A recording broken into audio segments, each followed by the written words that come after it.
Good morning all of you. आज हम pedagogy of Hindi, आपके जो ऑप्शनल सब्जेक्ट दो टीचिंग सब्जेक्ट है उसके सेशनल वर्क के बारे में डिस्कस करेंगे। आपको ये चीज़ समझ में आ रही होगी कि जो कॉमन क्लास है वो आपकी दोनों तीनों यूनिट एक साथ चल रही है उसमें, और सेशनल आपके सब्जेक्ट के अलग अलग फैकल्टी आपको दे रही है। उसके अकॉर्डिंग सेशनल वर्क हिंदी का जो पेडागोजी है, ठीक है, उसके अंतर्गत फर्स्ट है। इसमें से जैसे 5 आपको सेशनल पॉइंट दिए गए हैं, इन पाँचों पॉइंट में से आपको एक करना है। कम से कम 20, 22, 25 पेज तक हो जाना चाहिए, और अच्छे से उसकी डिटेल ये आपकी एग्ज़ाम की प्रिपरेशन भी होती है, और इसमें आपको कैसे सर्च करते हो, किस तरीके से आप बताते हो, वो सारी चीज़ें इसमें बताई जाएगी। फर्स्ट पॉइंट है इसमें, किसी एक हिंदी दैनिक समाचार पत्रों के विभिन्न स्तंभों की समीक्षा करते हुए शैक्षिक उपादेयता को ध्यान में रखकर प्रतिवेदन तैयार करना। किसी आपको इनकी वर्डिंग से ही आपको समझ में आ रहा होगा कि किसी एक हिंदी का समाचार पत्र है, समाचार पत्र जैसे भास्कर, पत्रिका और बहुत सारे पेपर हैं जैसे प्रातःकाल, इन सब के अकॉर्डिंग जो पाठ्यपुस्तक के अंतर्गत मैंने पढ़ाया था उसको आपको इसमें सम्मिलित करना है। जैसे समाचार पत्र के अंतर्गत भी है, उसमें आपकी सारी चीज़ें बताई जाएगी। जैसे भास्कर में इसके ये कितने टाइम से चल रहा है, इसके लेखक कौन है, इसमें कौन कौन सी चीज़ें आती है, फर्स्ट फ्रंट पेज कौन सा होता है, सेकंड पेज कौन सा होता है, थर्ड पेज भी कौन सा होता है, तो ये सारी चीज़ें उसमें आपको इंक्लूड करनी है। और उसके अंदर मुख्य प्रश्न, उसका सबसे पहला प्रश्न, जैसे आप सेशनल बनाना स्टार्ट करते हैं, ठीक है, उसके पहले आपके कॉलेज का नाम फ्रंट पेज में सब बनेगा, फिर आपकी फैकल्टी, आपका सब्जेक्ट, आपका नाम, उसके बाद में सेकंड आपका इंडेक्स जैसे है, वो सारे इंट्रोडक्शन आपको पहले ही करा चुके हैं। फिर उसके बाद में उसका पेपर किस तरीके से लेना है, कैसे छपने, मुद्रण जो समाचार पत्र है वो कैसे मुद्रण कितने छपते हैं, कैसे क्या होता है, उसमें क्या क्या चीज़ें, उसकी एक पेपर जैसे आपने पत्रिका ली, पत्रिका कितना वर्चस्व जमा चुका है उसके बारे में, उसकी उपयोगिता, मतलब उसकी सारी जो समाचार पत्रों के विभिन्न स्तंभ हैं, उसका मूल्य है, उसके आकार हैं, उसका मुद्रण है, ये सारी चीज़ें उसमें सम्मिलित की जा सकती है। और उसके बाद में ये सब करने के बाद में उसमें एक प्रतिवेदन ऐसा तैयार करना है जिससे शैक्षिक उपादेयता, मतलब उसकी उपयोगिता, शिक्षा के क्षेत्र में राजस्थान पत्रिका की उपादेयता के है, वो सारा उसका प्रतिवेदन आपको उसमें सबमिट करवाना है, उसमें लिखना है, नोट डाउन करना है। और ये चीज़ आपको समझ में आ जानी चाहिए कि 1-2 पेज से काम नहीं चलेगा, उसकी डिटेल अच्छे से उसके बारे में सारा सर्च करके सारी चीज़ें आप एकदम समाचार पत्र के बारे में लिखेंगे।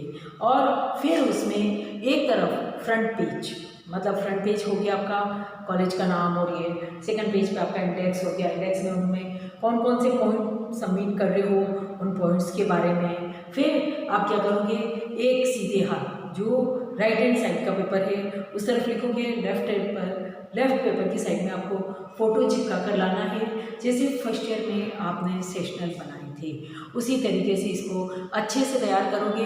इसकी आपकी जो इंटरनल एग्ज़ाम होते हैं वो इन चीज़ों पर आपके डिपेंड रहेंगे, ठीक है। फर्स्ट आपको समझ में आ गया समाचार पत्र का।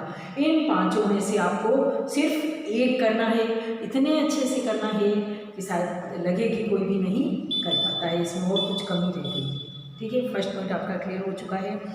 आपका सेकेंड पॉइंट है, किसी एक बाल फिल्म या बाल साहित्य की समीक्षात्मक अध्ययन।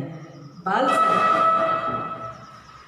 फिल्म, कोई भी बच्चों की एक पिक्चर ले लो, मूवी ले लो, उस बाल फिल्म के बारे में आपकी डिटेल बनानी, उसके प्रोड्यूसर कौन है, उसके सारे बनाने वाले कौन हैं, और करेक्टर कौन कौन से हैं इसमें, सारी चीज़ें उसमें उससे क्या शिक्षा मिलती है, क्या उसमें दोष पाए गए थे, क्या उसमें सुधार किया जा सकता था, या उन बाल फिल्म के द्वारा बच्चों पर क्या इफेक्ट आता है। जो बच्चे देखते हैं उन कौन सी इतनी अच्छी फिल्म है जो उससे बच्चों पर कितना अच्छा इफेक्ट आया है, वो इफेक्ट, वो प्रभाव आपको उसमें शो करना है और दिखाना है। ठीक है, बाल फिल्मों में तो आपको ये समझ में आ गया। बाल साहित्य, बाल साहित्य क्या होता है मैं आपको थोड़ा सा इसके बारे में समझा देती हूँ। बाल साहित्य की एक व्यापक अवधारणा है। इस अवधारणा पर आज अनेक प्रकार के अनुसंधान किए जा रहे हैं। बालकों को किस प्रकार साहित्य उपलब्ध कराया जाए जिससे बालकों का सर्वांगीण विकास करने में कठिनाई न हो। बाल साहित्य का प्रत्यक्ष संबंध बाल मनोभावों से, बच्चों के मन के भावों से तथा बालक की मूलभूत प्रवृत्तियों से भी होता है। सामान्य रूप से बाल साहित्य की अवधारणा को किसी एक बिंदु या तथ्य में बांधा नहीं जा सकता है। प्रोफेसर दुबे लिखते हैं इसमें, बाल साहित्य का आशय उन पुस्तकों, विचारों एवं लिखित रचनाओं से है जो कि बाल मनोभावों, कल्पनाओं एवं बाल क्रीड़ाओं को ध्यान में रखकर तैयार की जाती है तथा जिनका उद्देश्य छात्रों के स्वस्थ मनोरंजन के साथ साथ उनका सर्वांगीण विकास करना भी होता है।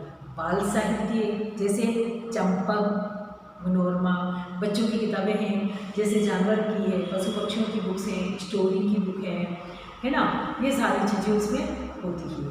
अब ये बाल साहित्य की विशेषताएं क्या होनी चाहिए जैसे, ठीक है, तो इसमें फर्स्ट है सरलता।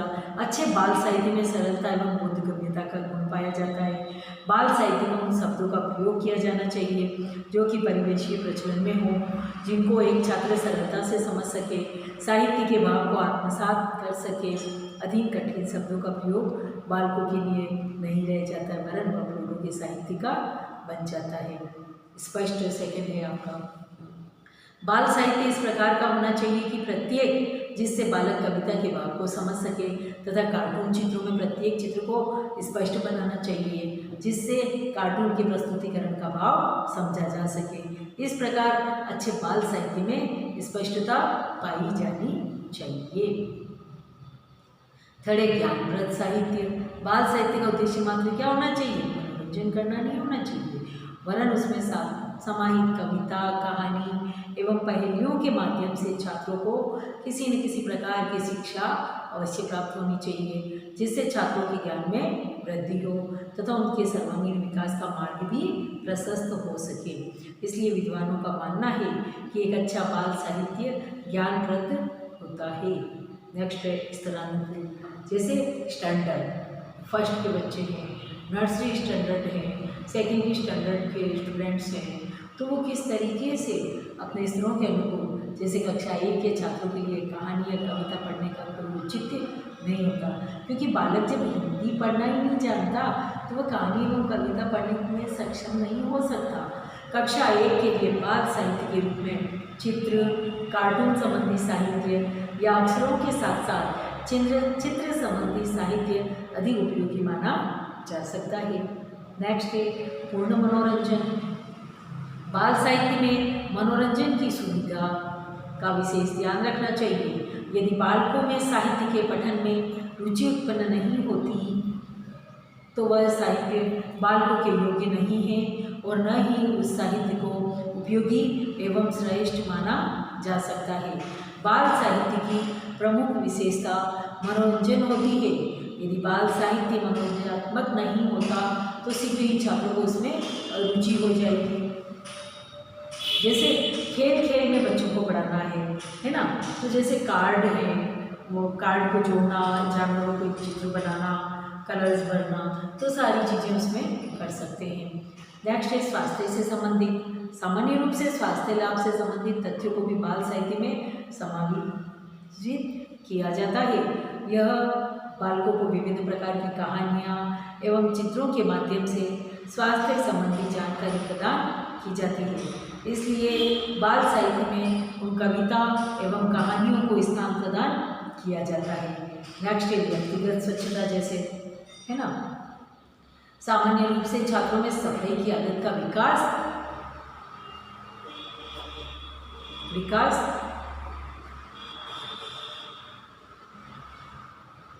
चित्रों और सब जानकारी प्रदान की जाती है। उन कविता एवं कहानियों को स्थान प्रदान किया जाता है जो स्वास्थ्य संबंधी शिक्षा प्रदान करती है। सामान्य रूप से छात्रों में सफाई की आदत का विकास करने के लिए शिक्षक द्वारा विभिन्न प्रकार के प्रयास किए जाते हैं। इन प्रयासों को बाल साहित्य के माध्यम से उचित रूप में संपन्न किया जा सकता है। जैसे कविता के माध्यम से छात्रों को व्यक्तिगत स्वच्छता का ज्ञान प्रदान किया जाता है ना। जैसे कक्षा में बाल साहित्य का चयन और प्रस्तुतिकरण कैसे होना चाहिए।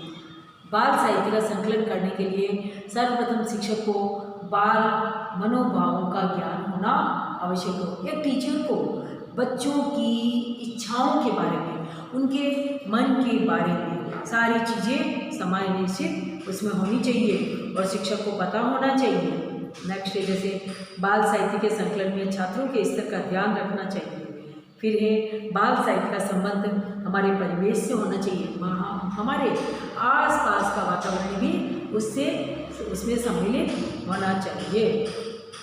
यदि बाल साहित्य परिवेश से संबंधित होगा तो सभी छात्र उसको सकारात्मक रूप से स्वीकार करेंगे। बाल साहित्य के संकलन में उद्देश्य निष्ठता का समावेश होना चाहिए।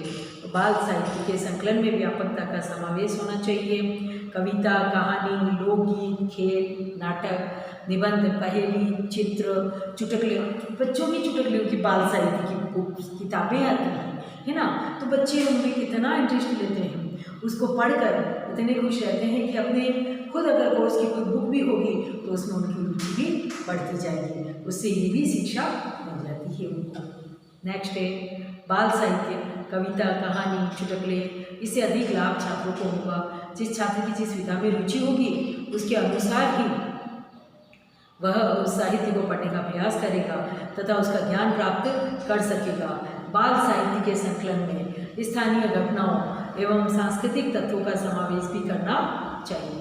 उपरोक्त जो विवेचन करते हैं इससे ये सारी चीज़ें स्पष्ट होती है कि बाल साहित्य का संकलन करने में उक्त तथ्यों का ध्यान रखना आवश्यक है। मतलब ये सारे तथ्य आपके उसके अंदर सम्मिलित होने चाहिए। और बाल साहित्य की भूमिका कैसे है, जैसे फर्स्ट है रुचिपूर्ण भाषाई सामग्री प्रदान करना, स्तरानुकूल भाषा सामग्री का उपलब्ध कराना, विविध विधाओं से परिचित कराना, अलग अलग विधाएं जैसे कविता कौन सी होती है, कहानी कौन सी होती है, चुटकुले हैं, लेख हैं, ये सारी उससे अवगत कराना, व्यापक ज्ञान प्रदान करना, बच्चों को बहुत सारा ज्ञान भी प्रदान करना चाहिए। स्वस्थ मनोरंजन उसमें शामिल होता है। फिर है विभिन्न प्रकार की शिक्षाएं प्रदान करना और इससे क्या होगा बच्चों में बाल साहित्य की समीक्षात्मक, मतलब एक कोई भी बाल साहित्य भी ले सकते हैं आप इसमें, या बाल साहित्य के रूप में किस किस से उसकी क्या विशेषताएं हैं, क्या महत्व है, क्यों बच्चों को आवश्यक रहता है, उससे बच्चों को क्या बेनिफिट मिलते हैं, उससे क्या लाभ होते हैं, ये सारी चीज़ें इसमें सम्मिलित की जाएगी। स्वाध्याय का इससे विकास होता है, सर्वांगीण विकास का आधार होता है और संकलित बाल साहित्य का उद्देश्य सर्वांगीण विकास के उद्देश्य से संबंधित है। इसमें छात्रों का विकास प्रत्यक्ष एवं अप्रत्यक्ष रूप से भी किया जा सकता है। साहित्य से संबंधित सभी तथ्य छात्रों को सामाजिक, सांस्कृतिक एवं भौतिक विकास की ओर अग्रसर करते हैं। बाल साहित्य में सर्वांगीण विकास का उद्देश्य छिपा होता है। बाल साहित्य का बच्चों पर क्या प्रभाव पड़ता है ये भी आपको इसमें एक्सप्लेन करना पड़ेगा। जैसे हिंदी शिक्षक विषय वस्तु में बताए गए विषय क्षेत्रों को ध्यान में रखते हुए स्थानीय परिवेश तथा परिस्थिति के अनुसार किन्हीं रोचक घटनाओं, समाचारों, उत्सव, पर्वों, कहानी या लोक कथाओं के प्रसंगों को आधार बनाकर बालकों के साथ वार्तालाप कर सके। लोक कथाएँ, कहानियाँ एवं कविताएँ बालकों का मनोरंजन एवं मनोविनोद करती है, उन्हें शिक्षाप्रद उपदेश देती है, स्पष्ट और तर्क संगत ढंग से विचार करना सिखाती है, कल्पना शक्ति को विकसित करती है, उनके संवेगों को प्रशिक्षित करती है। इसके साथ ही पठन लेखन कौशल में बालकों की दक्षता भी प्रदान करती है। इनके स्वाध्याय से बालक शुद्ध उच्चारण, गति एवं प्रभाव के साथ पढ़ना सीखता है। हिंदी की समस्त ध्वनियाँ, व्यंजनों, अनुस्वार, अनुनासिक तथा चंद्र बिंदु वाले अंशों को शुद्ध एवं स्पष्ट उच्चारण के साथ समझते हुए पढ़ना सिखाता है। अब जैसे कक्षा में बाल साहित्य का चयन एवं प्रस्तुतिकरण किस तरीके से करते हैं, जैसे कविता है ना, कविता की गतिविधियाँ क्या करवा सकते हैं, कविता को लिखकर लाने के लिए कहा जा सकता है, बाल सभाएँ आयोजित करवाई जा सकती है, बालकों में अनेक प्रकार की गतिविधियों को कविता के माध्यम से भी संपन्न कराया जा सकता है। और जैसे नेक्स्ट है कहानी, कहानी में क्या है, उनकी गतिविधियाँ बालकों के द्वारा लक्ष्यपूर्ण रूप से स्वीकार किया जाता है। प्रत्येक बालक कहानी कहने एवं सुनने के लिए तत्पर होता है। बालकों में सामान्य रूप से यह कहा जाए कि आज उनको कहानी सुनाई जाएगी तो बालकों का मन प्रसन्नता से बढ़ जाता है। तो क्या प्रभाव इस पे बच्चों पर पड़ता है, ये सारी चीज़ें इसमें समाहित होगी। गतिविधियों के रूप में कहानी के लिए क्या करोगे, बालकों को छोटी छोटी कहानियाँ लिखने के लिए प्रोत्साहित किया जा सकता है और कहानी लिखने कहने में अपनी रुचि एवं योग्यता का प्रदर्शन करेंगे। कहानी कहने की प्रतियोगिता का आयोजन भी बच्चों से करवाया जा सकता है। फिर ये नेक्स्ट चुटकुले, जैसे बालकों को मनोरंजन की दृष्टि से चुटकुले बहुत अच्छे लगते हैं। इन चुटकुलों का प्रमुख उद्देश्य छात्रों का मनोरंजन करना होता है। अनेक प्रकार के चुटकुले बालकों को शिक्षा भी प्रदान करते हैं। इनको प्रत्येक प्रस्तुत करने में कम समय लगता है, इसलिए वर्तमान समय में ये संकलित बाल साहित्य का प्रमुख अंग माने जाते हैं। चुटकुलों का प्रस्तुतिकरण करवाया जाता है और लिखने को कहा जाता है। कक्षा में एक से एक बढ़कर बच्चे प्रस्तुत करने के लिए तैयार हो जाते हैं। पहेलियाँ, पहेलियाँ भी छात्रों को प्रमुख पसंद मानी जाती है। बालकों को अपने परिवार में दादा दादी भाई बहन से पहेली पूछते हुए या पहेली का जवाब देते हुए देखा जा सकता है। इसमें छात्रों को मानसिक तर्क एवं चिंतन का प्रयोग करना पड़ता है। फिर ये चित्र, फिर गीत के द्वारा बाल साहित्य की रचनाएँ की जाती है। पद, जैसे पद, सवैया, दोहा, बहुत सारे प्रार्थना स्थल पर बच्चों से दोहे बोलने के लिए प्रेरित किया जा सकता है। कुछ एक्टिविटी इसमें करवाई जाती है। लोकगीत और नाटक भी प्रस्तुत करवाए जा सकते हैं और आत्मकथाएँ, जैसे राजेंद्र प्रसाद, महात्मा गांधी, जवाहरलाल नेहरू और अनेक महापुरुषों की आत्मकथा से छात्रों में अनेक अच्छे गुणों का विकास हो सकता है। कला एवं पेंटिंग भी उन बच्चों से करवाई जा सकती है। ठीक है, इस तरीके से बाल साहित्य के रूप में आप सारी लिख सकते हो। सेकंड पॉइंट आपका हो गया। थर्ड पॉइंट है क्षेत्रीय किसी एक साहित्यकार के व्यक्तित्व एवं व्यक्तित्व पर लेख लिखिए, जैसे समाज पर, संस्कृति पर, शांति शिक्षा पर, शांति भी है, शिक्षा भी है, नारी शिक्षा में उनका क्या योगदान रहा है, उन सभी पर आप कोई भी एक लेख तैयार कर सकते हैं। उनका क्या योगदान रहा है, वो सारी चीज़ें इसमें सम्मिलित की जा सकती है। जैसे किसी एक साहित्यकार को ले लो, उनकी जीवनी पर लिखो पर सबसे पहले तो आप है उनका जन्म स्थान है, जन्म तथा मृत्यु है और पारिवारिक परिचय है, शिक्षा दीक्षा है, व्यवसाय है, जीवन की प्रमुख घटनाएं हैं, व्यक्तित्व है, कृतित्व है, भाषा शैली है, साहित्य में उनका क्या स्थान है, वो सारी चीज़ें लिखनी है उसमें। फिर ये सारा प्रस्तुत करने के बाद में उसमें उनका क्या मतलब उन्होंने समाज में उनका क्या योगदान रहा, संस्कृति में क्या योगदान रहा, शांति में क्या, शिक्षा में क्या, नारी शिक्षा में क्या योगदान। तो किसी भी एक साहित्यकार को पकड़ लो, जैसे सूर्यकांत त्रिपाठी, मीरालाल, केदार सिंह, हरिवंश राय बच्चन, सुमित्रा नंदन पंत, जयशंकर प्रसाद, कबीरदास, मीराबाई, राम प्रसाद, माधवी वर्मा। माधवी वर्मा के तो बहुत अच्छे हैं, ठीक है, सरोजिनी नायडू, रामधारी सिंह दिनकर, मुंशी प्रेमचंद का गोदान दे लो आप, उसके बारे में सारी है, जैसे कर्मभूमि है, रंगभूमि है, गबन है, गोदान है आदि उपन्यास उन्होंने लिखे थे, वो उनका निधन कब हुआ, वो सारी चीज़ें भी इसमें सम्मिलित की जाएगी। फिर है विष्णु प्रभाकर, जैसे बहुत सारे साहित्यकार हुए, बिहारी है, फिर रामचंद्र शुक्ल है, गोस्वामी तुलसीदास है, रविंद्रनाथ ठाकुर है, महादेवी वर्मा, हरिशंकर परसाई, वृंदावन लाल, इन सब जीवन परिचय से, साहित्यकारों के जीवन परिचय से क्या लाभ मिलता है उसके बारे में भी इसमें समाहित किया जाएगा। तो 20-25 पेज का एक आपका सेशनल इन पांचों में से एक ही करना है, मैं बार बार बता रही हूँ, और उनको लेकर यहाँ जब आप कॉलेज में उपस्थित होंगे तब साथ में लेकर आना है, नहीं तो उसके बाद में कार्रवाई की जाएगी। आपका 3rd पॉइंट हो चुका है। अब 4th पॉइंट है भाषा शिक्षण के दौरान आने वाली समस्या पर क्रियात्मक अनुसंधान।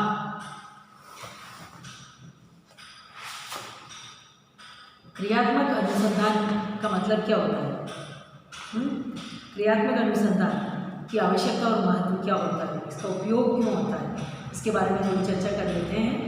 क्रियात्मक अनुसंधान विद्यालयों की कार्य पद्धति में सुधार अथवा विकास के लिए एक सराहनीय कदम है। इसके अनुसंधानकर्ता विद्यालयों से प्रत्यक्ष रूप से संबंध रखने वाले लोग होते हैं। यह नित्य की क्रियाओं में सुधार एवं विस्तार लाने का मार्ग खोजते हैं।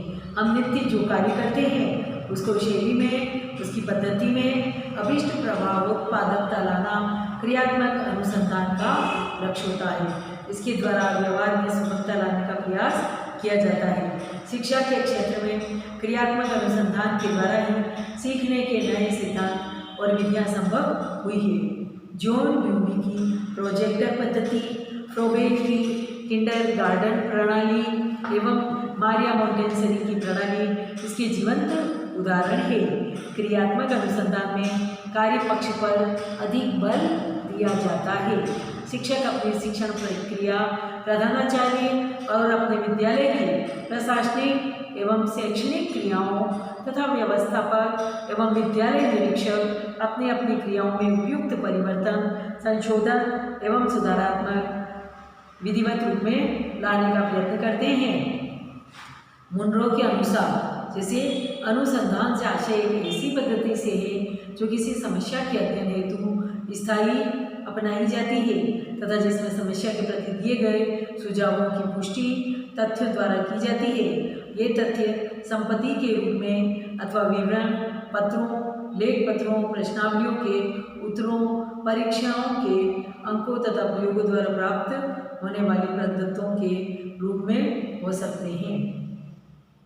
कुक का कथन है, अनुसंधान किसी समस्या के प्रति निर्व्याज, सांगोपांग एवं समझदारी के साथ की हुई खोज है। अनुसंधान एक विधिवत ढंग से किसी समस्या का हल प्राप्त करने की प्रक्रिया है। इसके अंतर्गत समस्या का विश्लेषण, हल करना मुख्य है। साथ ही यह हल एक विशेष विधि से प्राप्त किया जाता है। प्रत्येक अनुसंधान का आरंभ समस्या की अनुभूति से होता है और उसका अंत उस समस्या विशेष का हल प्राप्त करने के रूप में होता है। अनुसंधान में लेखा जोखा बड़ी सावधानी के साथ रखा जाता है। अनुसंधान अंतर्गत प्रत्येक शब्द सुपरिभाषित होता है। जिस विधि का अनुसरण किया जाता है उसका विवरण स्पष्ट रूप से होता है। फिर है क्रियात्मक अनुसंधान का अर्थ। विद्यालय के दैनिक समस्याओं का विधिवत अध्ययन हो। अध्यापक, प्रधानाचार्य विद्यालय में प्रबंधक तथा निरीक्षक स्वयं अनुसंधान में लगे। दैनिक समस्याओं का अध्ययन विद्यालय में सुधार एवं प्रगति लाने के उद्देश्य से किया जाए। सभी अभ्यासकर्ता जैसे अध्यापक, प्रधानाचार्य एवं निरीक्षक आदि एक वैज्ञानिक दृष्टि अपनाएं तथा शैक्षणिक परिस्थितियों में अपनी रुचियों, व्यक्तिगत पक्षपातों तथा पूर्वाग्रहों पर पर्याप्त विरोध रखें। विद्यालय की कार्य पद्धति में प्रजातंत्रात्मक मूल्यों को पर्याप्त स्थान मिले। किसी व्यक्ति विशेष की अनावश्यक एक तंत्र बौद्धिक अथवा सामाजिक क्षेत्र में प्राप्त न हो। अध्यापकों तथा प्रधानाचार्यों में अपने कर्तव्यों एवं उत्तरदायित्वों के प्रति चेतनता आए ताकि वे शैक्षणिक समस्याओं के प्रति संवेदनशील बन सके। अभ्यासकर्ता जैसे अध्यापक, प्रधानाचार्य, निरीक्षक एवं व्यवस्थापक अपने निर्णयों तथा कार्यों में सुधार एवं संशोधन वस्तुनिष्ठ दृष्टि से ला सकती क्रियात्मक अनुसंधान के पद। समस्या की पहचान एवं चयन। क्रियात्मक अनुसंधान का सबसे पहला पद है समस्या की अनुभूति। यदि अनुसंधानकर्ता समस्या अनुभव नहीं कर रहा हो तो अनुसंधान किस बात का। ठीक है, इसमें पॉइंट नोट कर सकते हैं। क्रियात्मक अनुसंधान के पद कौन कौन से? समस्या की पहचान एवं चयन। सेकंड है समस्या का सीमांकन एवं परिभाषीकरण। थर्ड है समस्या के कारणों का विश्लेषण।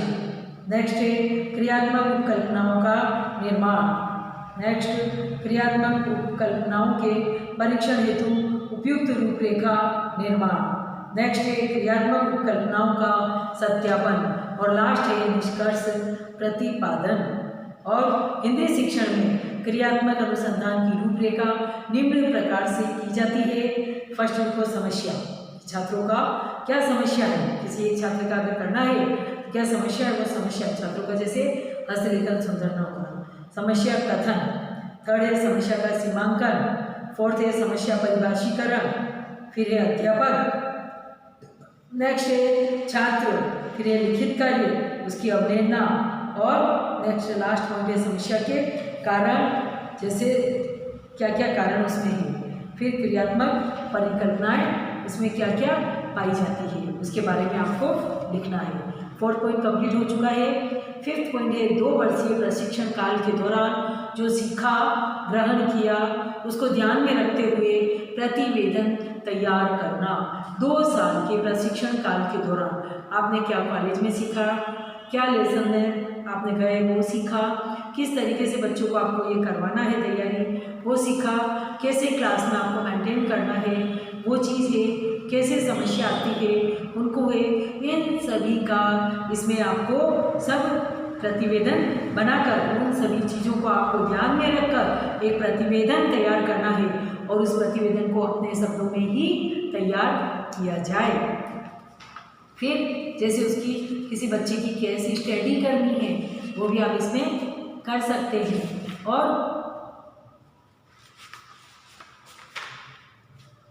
अधिक से अधिक उसके बारे में उसके वैज्ञानिक स्वरूप, उनकी कौन कौन सी पाठ्यक्रम है, पाठ्यक्रम के अंतर्गत कैसे मतलब मीडिया भूमिका अपनाता है वो सारी चीज़ें इसमें लिखनी है। किस तरीके से आप रैलियाँ निकालते हो, किस तरीके से आपको क्लास में अगर लेसन देने जाते हो तो कैसे मेंटेन करते हो, किस तरीके से आपको वो सारी चीज़ें इसमें सम्मिलित की जानी है। फिर कैसे आप श्रव्य दृश्य सामग्री का प्रयोग करते हो, श्यामपट्ट कौशल है ना, माइक्रो टीचिंग का है, किस तरीके से आपको इसमें सारी चीज़ें अपनाते हो, चित्रों को साथ में लेते हो, रेडियो का टेप रिकॉर्डर का है, सहायक सामग्री का प्रयोग इसमें लिया जा सकता है। उन सब चीज़ों को आप प्रयोग में लेते हो। इन 5 पदों को लेकर इन 5 में से मैं आपको बार बार बता रही हूँ कि इन 5 में से आपको एक करना है। 20-25 पेज का आराम से होना चाहिए, एक साइड में ही होना चाहिए और लेफ्ट में आपको फोटो चिपकाने हैं। जैसे किसी साहित्यिक का एक बारकार के बारे में अगर आप उनके व्यक्तित्व और उसके बारे में लिख रहे हैं तो उसको आपको वो फोटो लगाने हैं, या किसी बाल फिल्म या बच्चों के साहित्य के बारे में है तो उनकी बच्चों के वो फिल्मों के उस मूवी के उसमें फ़ोटो निकालकर नेट से और उसमें लगाने हैं। समाचार पत्रों के भी उसमें आपको लगाने हैं। तो ये सारी चीज़ें इसमें होनी चाहिए। मैंने 5 पॉइंट बहुत अच्छे से आपको समझा दिया है, उसके अकॉर्डिंग आप उसमें तैयारी कर सकते हैं। और ये सेशनल जब भी आप कॉलेज में आपका कॉलेज खुलता है और आप आते हैं तो उसको साथ में लेकर आएंगे, नहीं तो आगे से कार्रवाई की जाएगी और आपकी उसको मान्य नहीं किया जाएगा। इंटरनल मार्क्स आपके इसी के बेस पर जाते हैं। राइटिंग बहुत ही अच्छी लिखनी चाहिए आपको, क्योंकि सेशनल वर्क में आपकी हिंदी की राइटिंग अगर अच्छी नहीं हुई तो हम आपको उसमें मैं काट दूँगी और उसको वापस आपको सेशनल बनाने के लिए दूँगी। ये मैं आपको कह दूँ कि कौन अच्छे से अच्छे ढंग से बनाकर और ला सकता है, उस चीज़ को प्रेजेंट कर सकता है। आप टीचर बनने जा रहे हैं और आपकी एक डायरी किस तरीके से तैयार होती है वो आपको इस सेशनल के द्वारा हमें पता चलेगा कि आप किस तरीके से कैसे काम कर सकते हैं। जैसे मैंने बताया आपको 5 पॉइंट, इन 5 को इतने अच्छे से समझा दिया है कि सारी चीज़ें आप अच्छे से एक्सप्लेन कर सकते हो। इन 5 में से आपको एक पर ही करना है।